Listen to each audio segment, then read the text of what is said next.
Now at 9, Jasper County authorities investigate the stabbing death of a Carl Junction man. Plus, area fire officials put out a warning not to burn anything during the current dry and windy conditions. And the Pittsburgh School Board discusses adding 2 new classes to expand graduation requirements. The 4 states' most watched news starts now. This is KOAM News at 9 on Fox 14. I'm Tanya Bach. Jasper County authorities search for 2 persons of interest in the investigation of a stabbing death.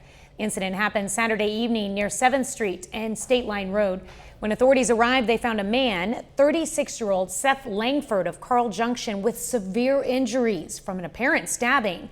They took him to the hospital where he later died from his injuries.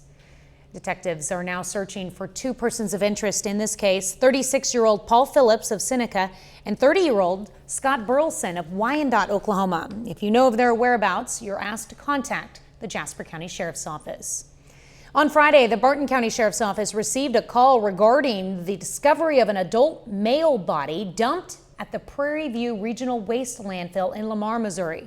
The victim's body, identified as Manuel Gomez from the Springfield area, was believed to have come in on a trash truck. Troopers say the Barton County Sheriff's Office reached out to them to take the lead in the investigation. Federal authorities charge a Joplin man with receiving and distributing child pornography. Authorities say 22-year-old Reagan Elijah Alexa Garcia, also known as Elijah Hicklin, was part of a group on the messaging app Kik that discussed and traded online images and videos of child porn. He is currently in federal custody. He has a detention hearing scheduled for tomorrow. Chief Meteorologist Doug Hetty joins us with a first look at weather. Yeah, we're setting another record high for us today. We've been, all of February was warm. We're rolling right into March, staying on the warm side. 79 is where we topped out. Old record of 77 set back in 1961. We started at 62 degrees. We do have a cold front. This is shifting through really over the next couple hours. So you can see the wind switching out of the north. We have south winds, and along this front, we may get an isolated thunderstorm or 2 over the next couple hours, but most of us will end up staying dry. But our winds are going to switch around out of the north. They're going to diminish a little bit as we go through the overnight hours. Can see a few scattered thunderstorms central Missouri, but most of us are looking pretty good. One little dot just to the north of Mount Vernon. But again, most of us are going to stay dry. All this moisture is continuing to roll off toward the east. Through the night, we'll eventually clear out, but colder down to 45 degrees. Another bigger system moves in later this week. We'll look at that here in just a bit. All right, thanks, Doug. Area fire departments are warning residents not to burn anything right now. KOAM's Samantha Walker has more on the current risk of fire. A fire in Neosho that has been burning since Thursday is one of the latest examples of the current risks of fires. The Reddings Mill Fire District says they reevaluate conditions each day to see if it is safe to attempt a controlled burn. We're basing it off criteria from the National Weather Service that is tied to fire index. They give ratings on what the weather is going to be, and that is deals with humidity, the dew point, and also the wind speeds for the day. Meteorologists say weather conditions can play a big role in how dangerous fires can be. The winds that we see, especially before rain events, like we get some pretty high wind gusts, that could blow a fire really easily. So if you have just a small one start, it's already like miles wide. Like it can cause some real issues. The threat of a fire spreading is one of the biggest concerns. So it doesn't take much to, for something to get out of hand, and then it becomes a very big problem. Even on days that might be considered safe to burn, officials say there are steps you can take to help avoid a disaster. Wet it all down, the area, not just what burnt, but the area around it as well. That will help slow the spread of it. Reporting for KOAM News, I'm Samantha Walker. Area fire departments recommend people call them before attempting a controlled burn to see if the conditions are safe. MoDOT wants to alert drivers in Joplin about upcoming road work beginning tonight and running through Friday. Crews expect to find installation of guardrail in 2 locations on Hearns Boulevard. This is between 44th Street and 50th Street in Joplin. Now, these installations will be happening from 7 p.m. to 6 a.m. Drivers are urged to find alternate routes. Well, the Pittsburgh School Board today approved adding 2 new courses to its offerings. The courses are financial literacy and earth and space science. Officials say those courses will fall under new graduation requirements starting with the class of 2028. The financial literacy course will be offered to upperclassmen. The Pittsburgh Area Chamber of Commerce wants your nominations for the 2024 Small Business and Educator of the Year Award. Selections for small business are based on evidence of successful operation of a business as well as significant contributions to the community. Selections for educator are based on the teacher's ability to inspire students of all backgrounds and abilities to reach their full potential. For more details on nominations, you can head over to our website, KOAMnewsnow.com. Well, if you can't afford a college loan, find a school that gives full ride grants. And a Princeton Review report lists many that do. The Princeton Review says so far, about 23 colleges and universities are coming up with no loan policies to provide 100% of a student's college costs through grants. But no loan doesn't mean free. Students can still expect to dish out some funds for certain additional costs like books. The Supreme Court has declined to hear arguments in a dispute concerning so-called bias response teams on college campuses. The committees are set up to receive and respond to reports of bias that critics allege amount to speech police. Federal Appeals Court ruled in favor of the schools after they were sued over the policy, saying none of their suing group's members had suffered concrete consequences under the policy. The Supreme Court today tossed out that ruling. Coming up, pharmacies nationwide are getting shipments of the first ever over-the-counter birth control pill. The first ever over-the-counter birth control pill approved in the U.S. is now being shipped to stores and pharmacies across the country. Now, those shipments started today. Mandy Gaither has what to know about O-Pill and when it's expected to be on shelves. It's the first birth control pill that'll be available without a prescription. O-Pill shipments are now underway, and the oral contraceptive should be in stores and online in the coming days and weeks. So to know that it's coming, I think, is a win for everybody. If it's taken as directed, the company behind the pill says it can be up to 98% effective at preventing pregnancy. It works as a mini pill using the hormone progestin. And our decades of experience and knowledge with progesterone to say O-Pill is safe and making it over the counter is going to improve access. The manufacturer suggested retail price is $19.99 for a 1-month supply and $49.99 for a 3-month supply. Some of the pharmacies that have said they will carry it include CVS and Walgreens. You can expect to see it in the family planning section. It will also be available online at opill.com and other online retailers. For most birth control, we do recommend that people use a backup form of contraception the whole first month to be safe and follow the instructions and take it at the same time of the day, every day.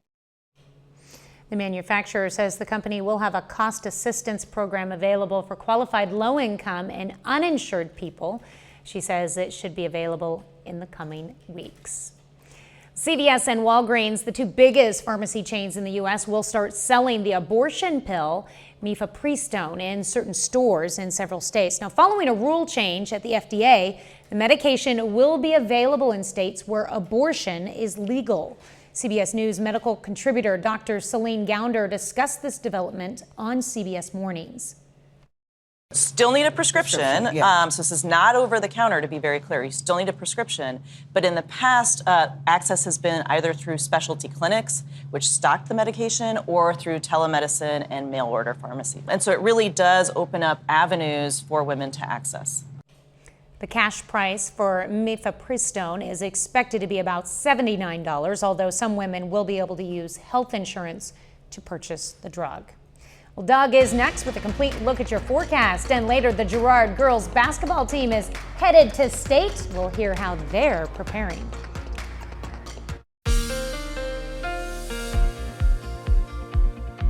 Well, it turned out to be a great Monday for us today. We set record highs all the way up right around 80 degrees. In fact, we've been very warm all weekend long. We had temperatures mid 70s, upper 70s on Saturday, and then today, of course, we jumped all the way up into the upper 70s to near 80 degrees. So it actually turned out to be a really nice day. Outside for us right now, we do look okay. We have a cold front that is shifting through. We still have a southeasterly wind in downtown Joplin, our Cornell Arts and Entertainment Complex tower cam, but that's going to switch around to the north very quickly as we go through the rest of the overnight hours tonight. Along that front, you can kind of see a little bit of line here right on the radar. That's our front. We're getting a couple thunderstorms popping up ahead of the front, but I think by the time these guys really get going, they're going to be too far east. So I think most of these are going to be Springfield, Branson, Rolla, Lebanon, Central Missouri, Lake of the Ozarks. We may get an isolated guy or two in our eastern counties, but that should be just about it. Here's the front.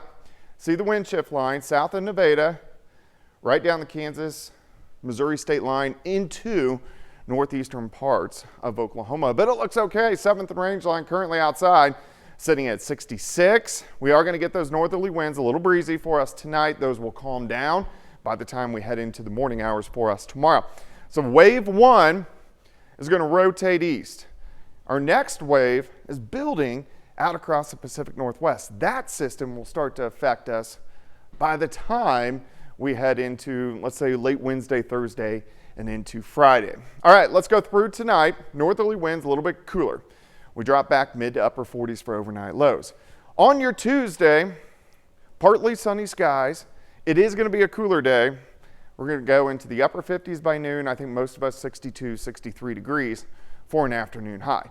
Tomorrow night, still those northeasterly winds kind of kicking in.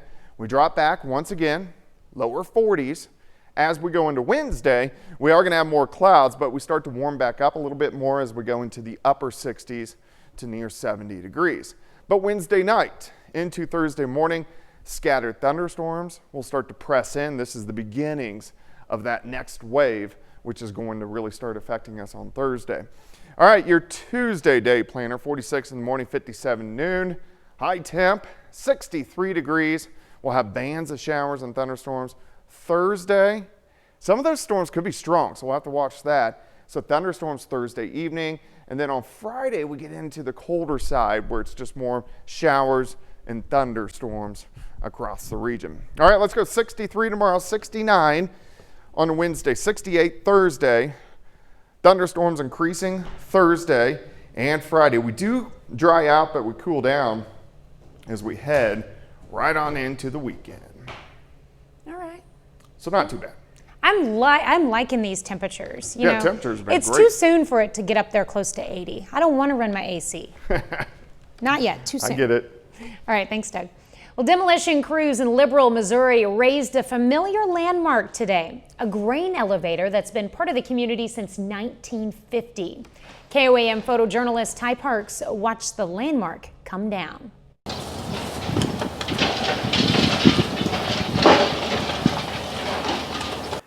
Well, I think it's foolishness. Of course, I know nothing about it. I've watched it all my life, and it's been a fixture. Wasn't hurting anybody. I have a hard time believing there was no usefulness left in it, but what do I know? I've never farmed, so I don't know about that. I remember when the grain, back when I was young, in wheat harvest, half-ton pickups would be lined up from the lumber yard up a block to the north of us, hauling grain up there.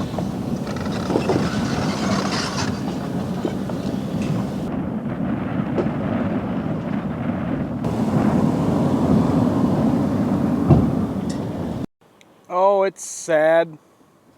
It's been here since, I guess you could say, the beginning of time of Liberal, but I mean, I'm not real old, but it's been here ever since I was a kid. So, part of life, I guess. It's tough to see this happen. It's definitely a landmark. Every time we drive down Main Street, it's the thing you see when you're on 43. It's you can look across the fields and it sticks out. And so seeing that come down today, it's a hard thing to see for our town. But hopefully there's something else that will improve and go forward with it.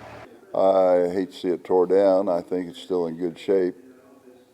I think it would have been worth selling to somebody, from farmer or something, to use for his own personal use, but I don't think that's the railroad's desire.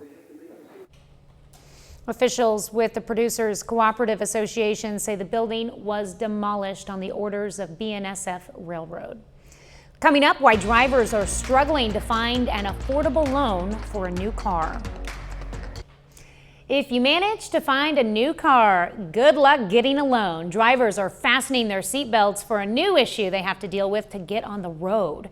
Fox Business correspondent Jeff Locke is in Philadelphia with the story. If you've been to an auto dealership lately, maybe it looks like the one back there behind me, packed with cars. Looking at the inventory numbers, there are now about 1 million more cars on dealership lots, new cars, than there were this time last year. And that's helped drive prices down. The average price of a new car now about $47,000. That's down a percentage point from this time last year.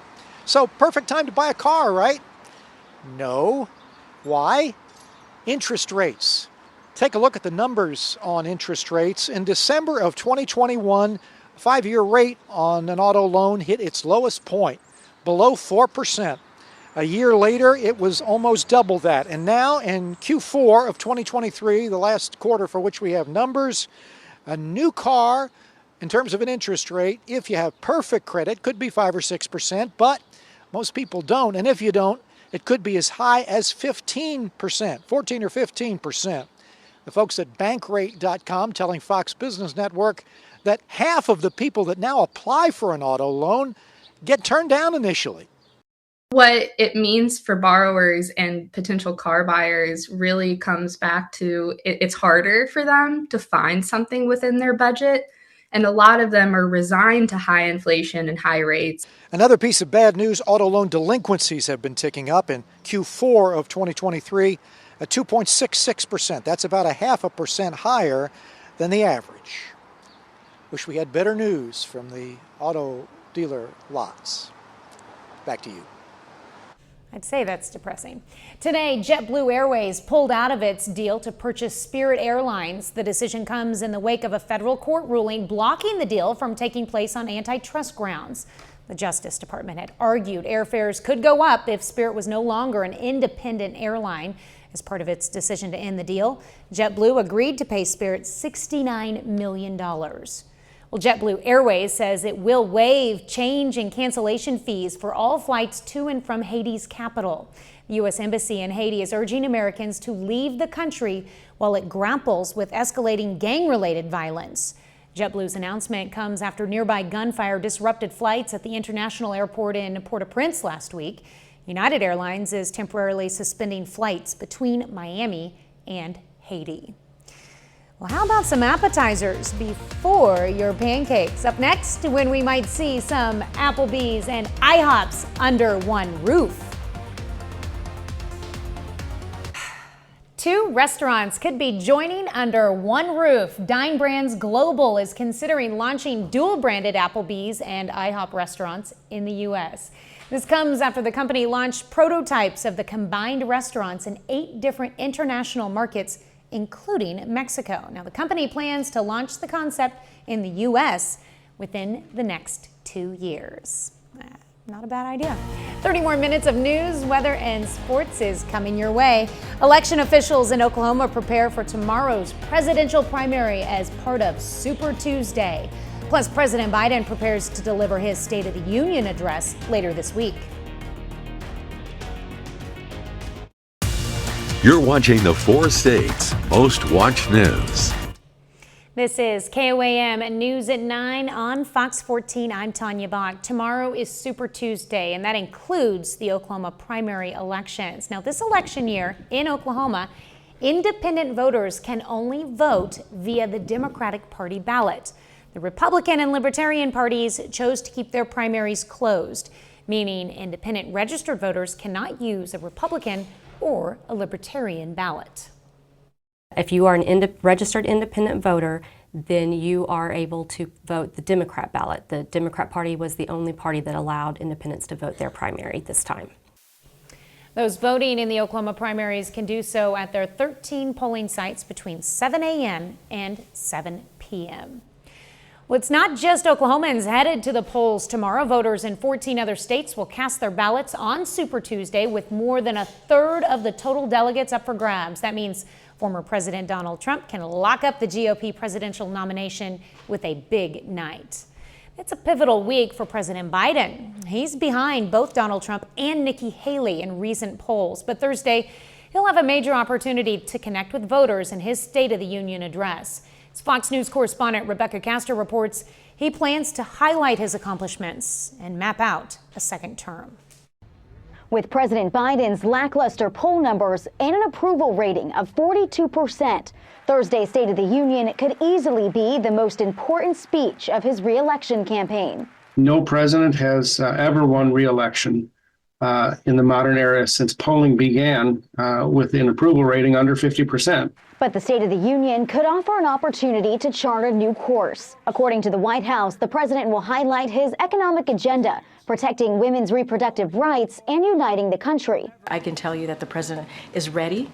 He's ready to take that moment to talk about the State of the Union, to lay out his future vision of how he sees this next year and beyond.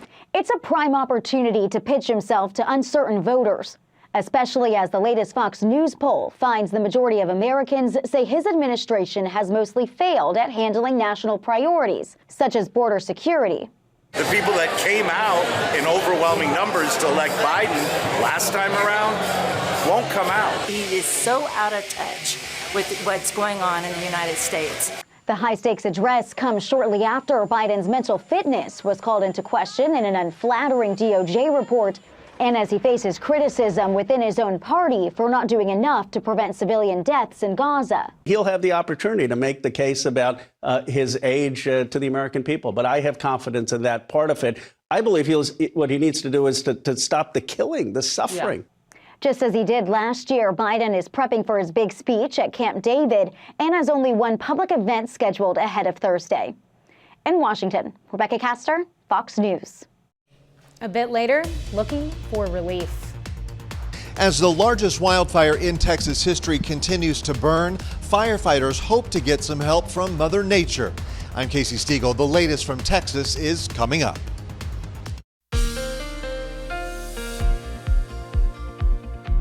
Well, of course, a nice little stretch of very good temperatures. Of course, we cooled down a bit late last week, but we had great temperatures over the weekend. Tied a record high yesterday, set a record high today of 79 degrees, which, hey, we'll definitely take. Here's a nice shot. Cornell Arts and Entertainment Complex tower cam outside for us, and it is looking pretty good right now. My monitors keep shutting off, so I got to turn on the screens. But looks pretty good for us right now. You can see from our first hit, we had southerly winds. Now we have northerly winds at Cornell Arts and we're looking from the Cornell Arts and Entertainment Complex. So our cold front has rolled through the region. We don't have much going on here. With the front, we are getting some scattered little thunderstorms. These are mainly popping up in central Missouri. So we may get an isolated shower in our eastern counties, but most of you are going to be staying dry. Winds are switching around. Temperatures still pretty good, but you can see they're starting to cool down once you get back into southeastern parts of Kansas. Let's go outside. 7th and Rangeline 66. South winds at about 10 miles per hour. So we're switching around to the northerly winds for the rest of the night. It's going to be kind of breezy the next few hours, and then they'll start to back down a bit as we get into the daytime hours tomorrow. So most of the moisture kind of developed east of us, but we do have another storm system. This is back to the west, Pacific Northwest. This system, a bigger system, a stronger storm system, which will start to affect us as we head into late Wednesday, Thursday, and Friday. Let me walk you through time. Mid-40s tonight. We'll be kind of in and out of the clouds. We're going to warm, upper 50s by noon. We should get into the lower 60s for high. So, I mean, it's almost 20 degrees cooler, but still a fantastic Tuesday. Tomorrow night, a little bit cooler, drop back, lower 40s as we go into your Wednesday. We're going to have some mid and upper level clouds, but a little bit warmer. High temps, upper 60s to near 70 degrees. And then Wednesday night, look at this, we start to get scattered showers and thunderstorms. We'll most likely get a complex that pushes through into Thursday morning, then a break, and then more will pop up Thursday afternoon. First off, your Tuesday, 46 in the morning, 57 by noon. High temp right around 63 degrees. And with that next storm system, here's the rain for late Thursday afternoon. We could even get some thunderstorms. Some of these storms could be a little bit on the strong side. And then we start to get on the back side of the system by Friday, so it's going to be a cooler rain, but still, we're going to have showers and thunderstorms across the region. All right, for us tomorrow, let's go 63, 69 on Wednesday, 68 on Thursday. Those thunderstorms Thursday and Friday. The weekend cooling down, but still, it's going to be nice. And at least this rain on Thursday and Friday is going to be a little bit more widespread. Of course, meteorological wise, we're already into spring, so we need the rain. All right. Yeah, we do need the rain, that's for sure. Yes, we do. And I'm digging the temperatures at like having rain in the 60s. It feels good when it happens like that. Not bad. Yeah, we'll take it. Thank you, Doug. Yep. Well, don't forget, you can be the first to know about the day's weather with the KOAM Skywatch weather app. Get severe weather updates sent straight to your phone free of charge. It's available in the Apple App Store and the Google Play Store. The KOAM Skywatch weather app. Well, firefighters in Texas are battling wildfires for an 8th straight day. And since flames ignited on Monday, at least 500 structures have been destroyed. Fox News senior correspondent Casey Stiegel has more. The firefighters in Texas are still desperately trying to control what has become the largest wildfire in state history. As of Sunday night, the Smokehouse Creek fire had burned more than 1 million acres across the Texas Panhandle. In a few weeks, we'll really know what we've lost. Warm temperatures and dry grass fueled the blaze over the weekend, but crews could be getting a break from the critical fire weather on Monday. Forecasters say cooler weather and a change in wind patterns will sweep across the state, which could help containment. If you see a column or you see clouds of smoke, call that in. That is a fire. Since this fire ignited last week, emergency officials estimate hundreds of structures have been destroyed. The impact especially felt by ranchers who say they've lost cattle, barns, and feed supplies. And we're going to have lost probably 200 to 250 head, and that's just cows. I've spent the last 15 years building this cow herd up, and you can lose it overnight. Just miles away, firefighters also working to contain the Roughneck fire, which has burned hundreds of acres so far. Air tankers and ground resources have been responding to flare-ups. We're going to seek out some of those heats that are detected by the infrared flights, and we're going to be ready for additional flare-ups as they occur. State officials expect the number of damaged structures to only grow as assessment of the damage continues. That's the latest from Dallas. Casey Stiegel, Fox News.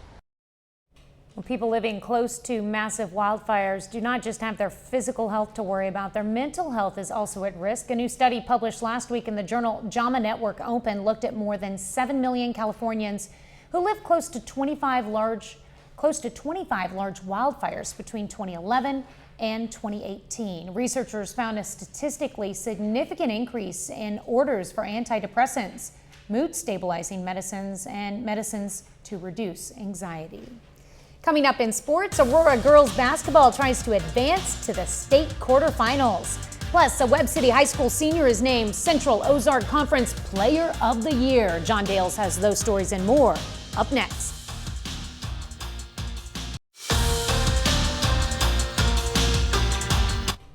Last year, Girard girls basketball finished with a losing record. The Lady Trojans drastically turned things around this season, though. And Saturday, they punched their ticket to state. They say it's taken a true team effort to get to this point.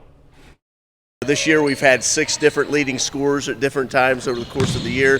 I don't think I've ever had a team that's had 6 different leading scorers at some point in the season. So, it makes it, offensively hard to, to guard when the defense has to decide, okay, who are we going to stop? Everybody can score. We don't have anybody that can't score, and we all play great defense, and our defense has gotten us to where we are. Most teams focus on one player to stop, and with us, it's like you can stop one player, but there's going to be 4 others that step up on the court, and then our bench is going to come in and help just as hard. This is the first time since 2017 the Lady Trojans are making a trip to state. They're the 7th seed in the 3A tournament and will play the 2-time defending state champion Goodland in the quarterfinal. That game is Thursday evening, 6 o'clock at Hutchinson Community College. Over to Missouri high school basketball, the Webb City boys had their season come to an end in the district semifinals on Saturday. Now this morning, several Cardinals received some well-earned recognition from the Central Ozark Conference. Webb City senior Baron Duda is named the 2023-24 Central Ozark Conference Player of the Year, as well as being a unanimous first-team all-conference selection. This comes after a season where Duda averaged just under 23 points per contest in COC play.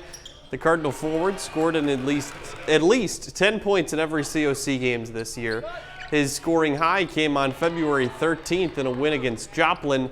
Duda scored 36 points. That's just 7 fewer than the entire Eagles team. He's just the second player in Webb City program history to be named COC Player of the Year. In total, 6 local players receive all conference honors from the COC. Player of the Year, Baron Duda, joined by Carthage's Justin Ray on the first team.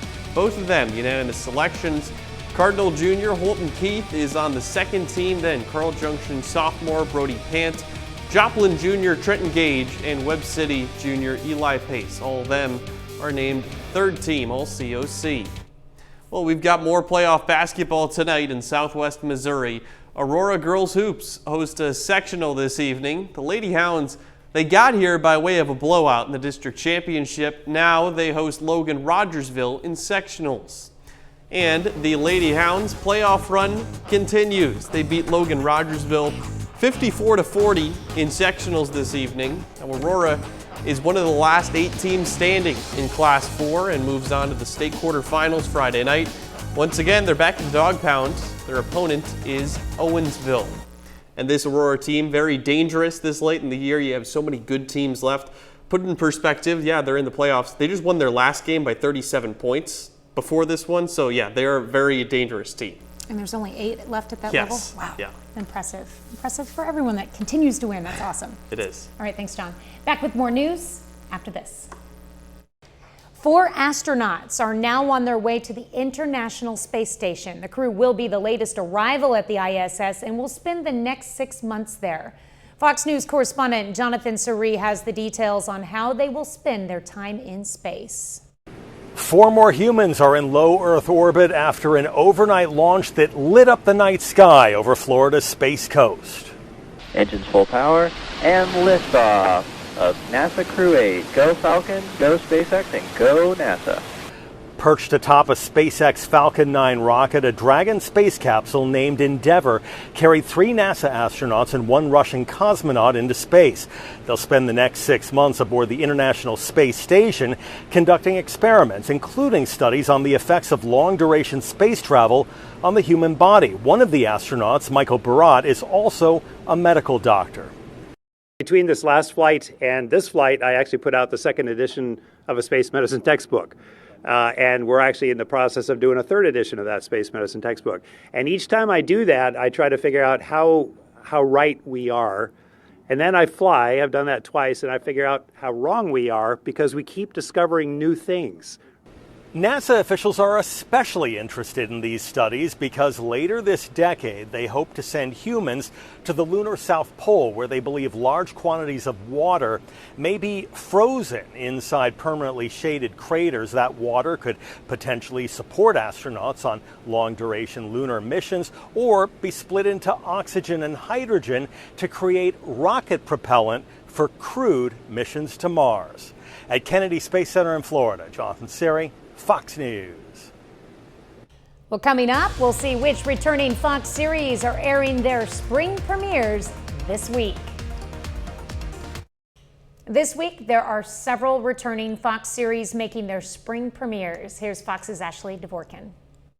This is the deal you made. Hit dramas, comedies, and competitions return. Here's what's hot on Fox. Speed up, come on guys! Monday, MasterChef Junior is back with Chef Gordon Ramsay's daughter Tilly joining as a new judge. And an emoji cookie challenge up first. These are some of the best dances I've ever seen. That's followed by the start of season 18 of So You Think You Can Dance. Tell us how you met Armando. Tuesday is the season 3 premiere of The Cleaning Lady. This project feels like a real family to me, with the crew and the cast. And then we have new players as well, and it's been wonderful. It's been just it's been great, to be back. You people are the best. Now's the time to prove it. Then it's the season 2 premiere of Alert Missing Persons Unit. To me, it just feels like a much different show. It feels like a different approach.